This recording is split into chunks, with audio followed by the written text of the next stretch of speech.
Hello Indie fans, before we get lost in the Steam Next Festival, I wanted to take some time to shout out the fantastic indie games from last month, where we do have a number of fascinating roguelites and management sims in this edition of the best indie games of the month. Let's begin with the Indonesian title Rising Hell, a gorgeous pixel art roguelite platformer about ascending through hell, battling your way up and out as you slice and dice demons along the way. The soundtrack is on point, really giving you that adrenaline rush, which, combined with the fast-paced action, makes it a title of interest.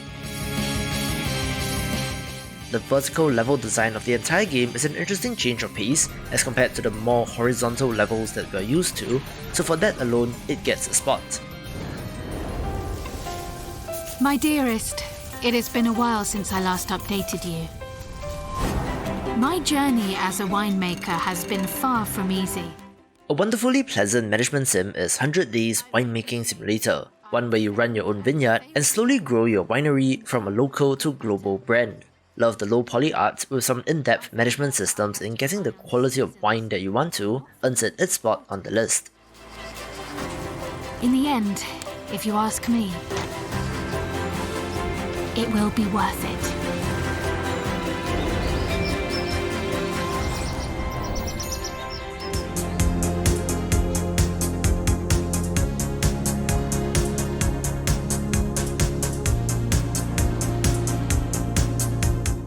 Another interesting roguelite entry is the shoot-'em-up title Strikebuster Prototype, one that has you blasting enemies and destroying bosses while avoiding their projectiles.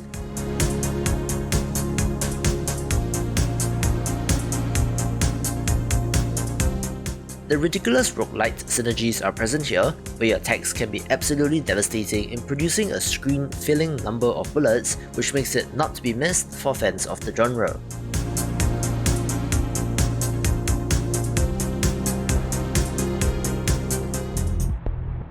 Do you ever think about what could have been? And how your decisions have led you to this point?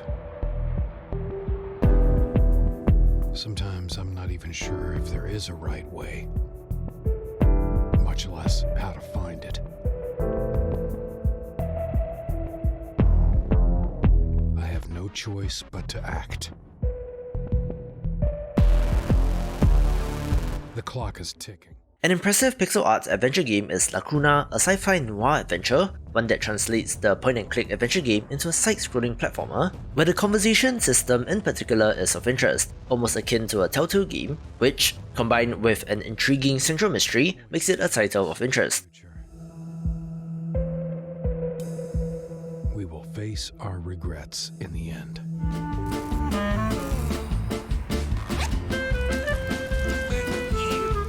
The sheer weirdness of Just Die Already has to be experienced to be believed, where it's an old-person mayhem simulator from the creators of Goat Simulator, and in a similar vein, has that same sort of physics silliness.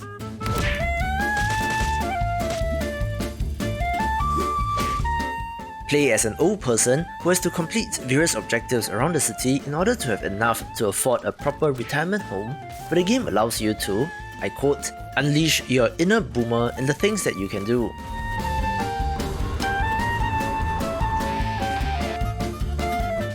It's imprecise and wonky just like Goat Simulator, often leading to hilarity but is a point of frustration as well, but for a similar but new experience, this is one to get.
An amazing management game is Siege Survival Gloria Victis, where a handful of civilians must do what they can to stay alive, which, very interestingly, incorporates a stealth element into the game.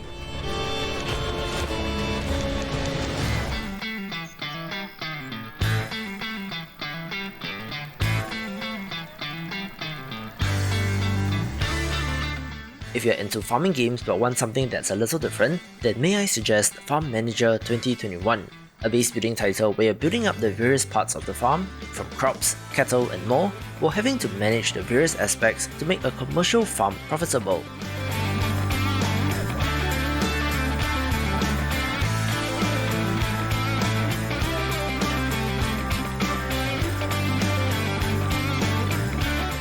I like it since it's a great management title, and different enough while still retaining the agricultural theme, and it's a very well made title overall.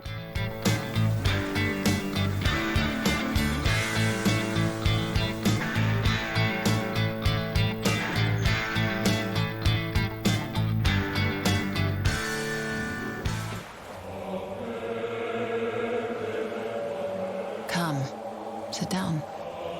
You are not the first Earl to come seek my guidance. Frozenheim is a city builder management game crossed with an RTS, having you build and manage a Norse village and to ensure that it survives from season to season. With the harsh winters and scarce agricultural land, training your warriors and assembling raiding parties is part and parcel of the day-to-day. But this hybrid of genres does remind me of Stronghold Crusader from back in the day. Decent amount of content in early access, but don't expect a massive amount, where it's planned for 6 months with more campaign chapters to be added. Acre. The clan thrives. Oh, but I can see it in your eyes.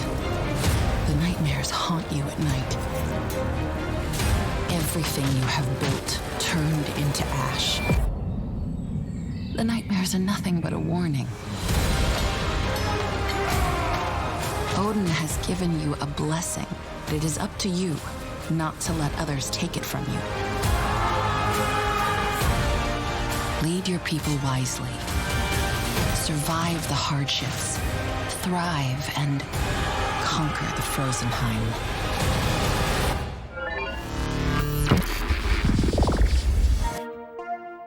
Greetings, citizen, and welcome to the Zignoka Institute. Your talented mind has been recognized by our great leader. Insanity is on the rise, and we need you to normalize the citizens of the structure. Now, let me verify your implant.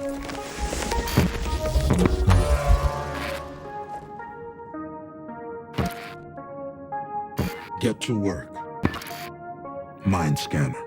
Speaking of mundane games, they have spun out into a genre of its own, which, if you're not familiar, are games like Papers, Please, where you're doing some simple, repetitive task, but where it feeds into a branching narrative depending on what you do, with Mind Scanners being an excellent example of such a game. You are diagnosing and treating, in quotes, the various citizens of a place known as the Structure, trying to wipe or alter their minds and personalities, either according to the will of the regime or to help a resistance group. However, being able to see your daughter is one of the outcomes hanging in the balance, so you can certainly see the resemblance to its inspiration.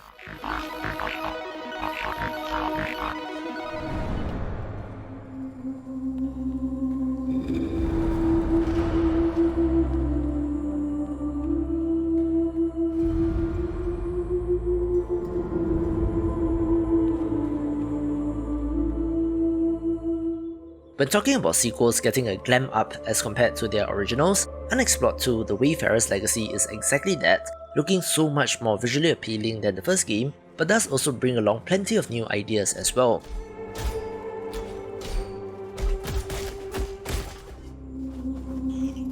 Yes, it's another action roguelite, where you're going on a journey to destroy a MacGuffin, but most interestingly, you have the option to play as multiple characters within the same generated world, where with each death of a character, time advances by a few years before your next character comes into the picture.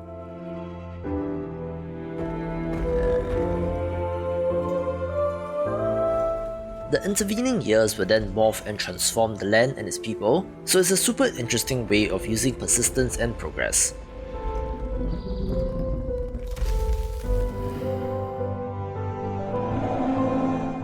very impressive so far in early access, so let's see how this shapes up.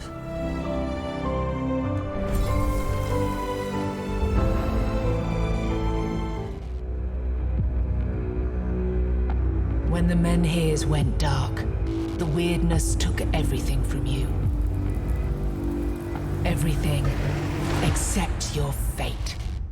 Yes, while Tainted Grail Conquest did sponsor a couple of videos on the channel, I'm very selective when working with sponsors since I only showcase titles that I genuinely like or believe will be great, which is why it gets a great spot on the list. This is a roguelike RPG deck builder that draws on Arthurian legend but makes it so much more twisted and darker, where it took lessons from games like Slay the Spire and Hades and passes the test with flying colours. There are 9 playable characters, a central hub to upgrade and fill with villagers, permanent progression and little reveals of the story after every run, making it a no-brainer pick if you love deck builders.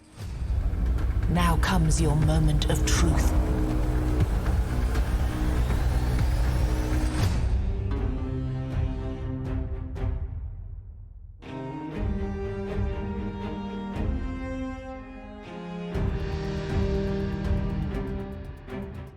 The developer of Solastar Crown of the Magister did pull off what seemed like a daunting task in actually making a fantastic CRPG in 2021.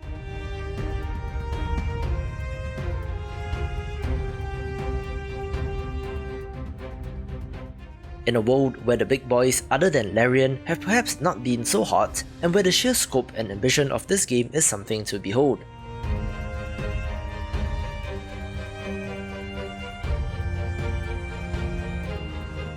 If you love Neverwinter Nights, Baldur's Gate and even Divinity Original Sin, this is a title to get, having the classic high fantasy setting and being powered by the D&D SRD 5.1 rule set.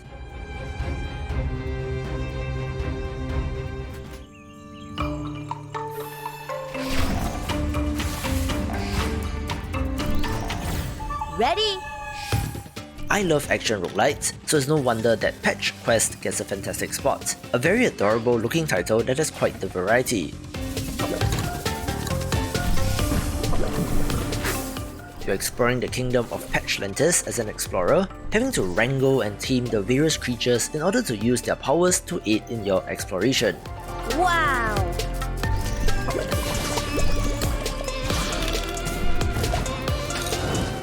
Each monster has a unique ability and attack, and it did give me some of that same feeling that I have when playing games like Pokemon, in that I simply wanted to see all the creature designs and what they had to offer.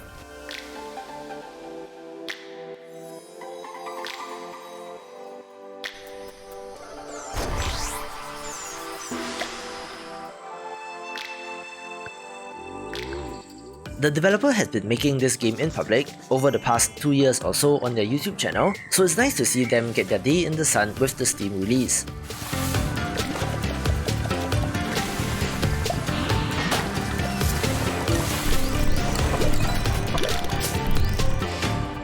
Danger! While content is a little limited for now, early access is planned for at least a year as per roguelite tradition, so I'll be keeping a close eye on this.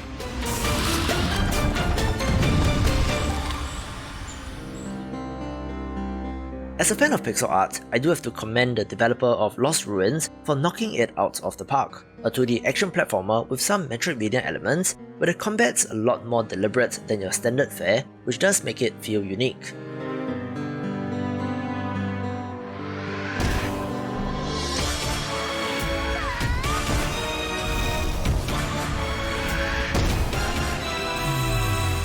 Hollow Knight this is not, but the focus on equipment and spells is something different, where in theme and tone, it is perhaps closer to a Momodora game with the expected fan service.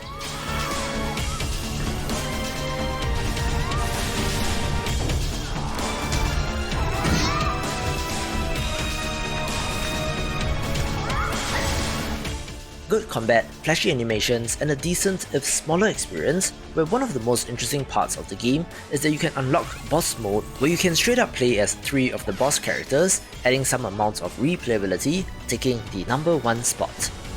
For my recommendations of the best Metroidvania games, check out this video and I will see you after the jump.